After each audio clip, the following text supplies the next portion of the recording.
Matt, John, congratulations. You two have made it to the final round of this competition, which means you're closer to that check for $10,000 and the title of Forged in Fire champion, but you're not quite there yet.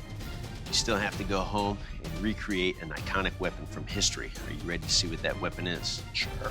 All right, that weapon is... That is a Maasai lion spear. The Maasai lion spear gets its name from an East African tribe of fearsome warrior nomads that date their origins back to the 15th century. Traditionally used to hunt lions, the weapon features a double-edged blade at one end and a fearsome spike at the other. This allows a Maasai warrior to engage his opponent in close quarters or at a distance.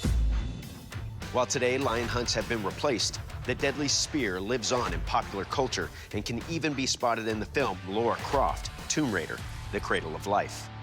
Your job is to recreate a functional and working version of this blade. However, we want you to put your own spin on it. Good luck, bladesmiths. We'll see you in 5 days.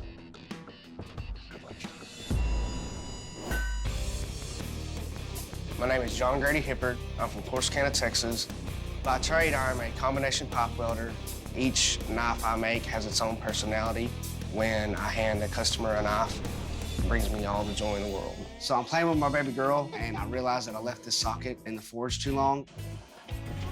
It got hot, and it just fell to the ground, melted. My whole socket's gone. I've just wasted this huge amount of time.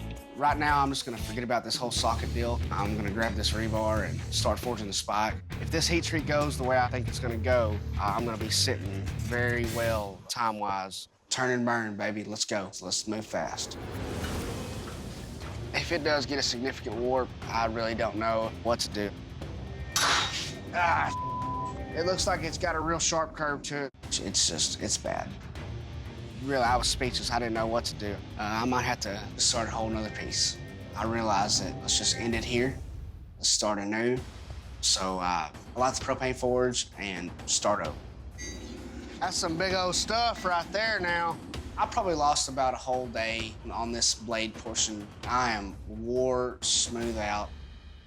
I'm trying to do a lot of things at once. I've got a 25-inch handle that I need to make. Get everything normalized. If the blade warps, hopefully I've got enough material to fix it. And I'm gonna make this thing work come hell or high water. Dadgummit, it snaps. I'm shocked. I'm speechless. I just don't know what to do. I'm bummed. I am bummed. So I've got two main options. One option would be to go back to the first blade. I think I'm gonna go with another option. That's to TIG weld it. I'm just gonna have to push through this. My name's Matthew Berry. I'm 55 years old. I was a computer programmer, and I retired because I could. When the other bladesmiths see me, they're probably gonna say, oh, he's an old guy and he's a flake. All right, he's not a problem. But who knows, you know? It's an adventure. I've got the start of the socket, and so now I need to start flaring it. I'm hitting it a lot, and it's just not moving much. So I decided I needed to try something different. This is called a Portuguese stake. All right, let's see what this can do for me. So I try flaring it with that, and it flared. You can come off. As it's cooling, it's gonna shrink. So now I'm a little panicked about this. If I can't get this off, well, I've lost at least 2 hours work right there. Tool for every occasion.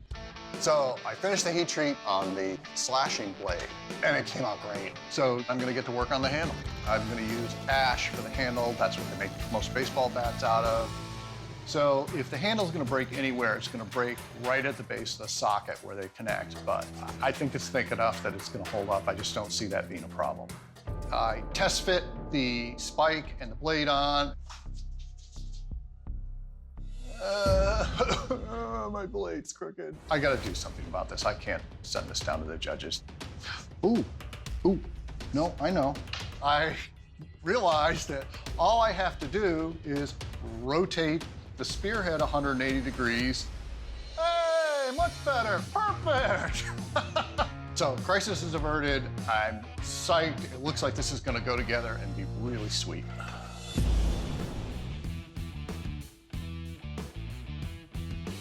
Bladesmiths, This is the kill test. To see how lethal your weapon is, I will take your spear and deliver lethal blows on this big carcass.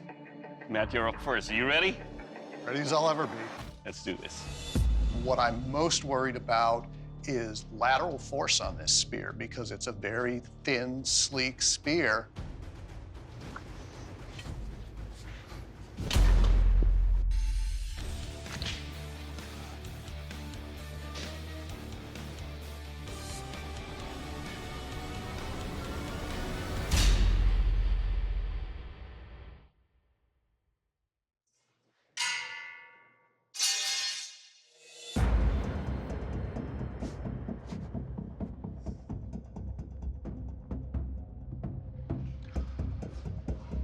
Well, that sucks.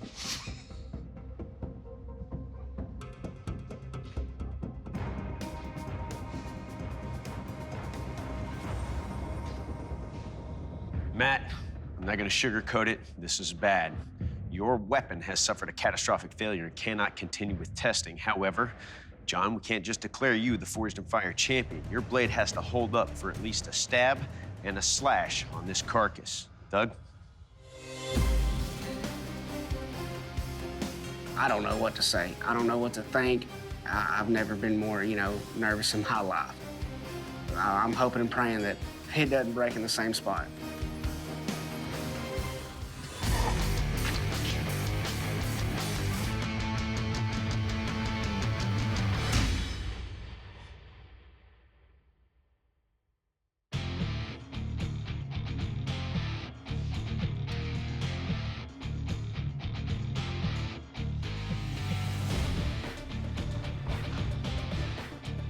Bladesmiths, as they're designed, these tests push your weapons to the limit. John, your blade survived the 2 cuts on our carcass. Matt, that means, unfortunately, your blade did not make the cut, and I have to ask you to please leave the forge. Congrats, man. I'm happy for you. I'm disappointed. Given what I know now, I would have gone back and really tried chopping some things very hard with the spear and hopefully broken the handle myself. I'm really happy for John. Maybe I'm not happy to lose to John, but I'm glad John won. John, congratulations. You built a weapon that held up in our test. That makes you our new Forged in Fire champion, who also receives a check for 10 grand. How do you feel right now? I feel like $1 million, but I guess 10 grand will do. All right, well, come on over here and shake our hands. Good job, bud. Thank you. Very good. I'm gonna have to talk to my wife about what I'm allowed to do with this prize money. I know one thing, my baby girl's gonna get in a little new wardrobe.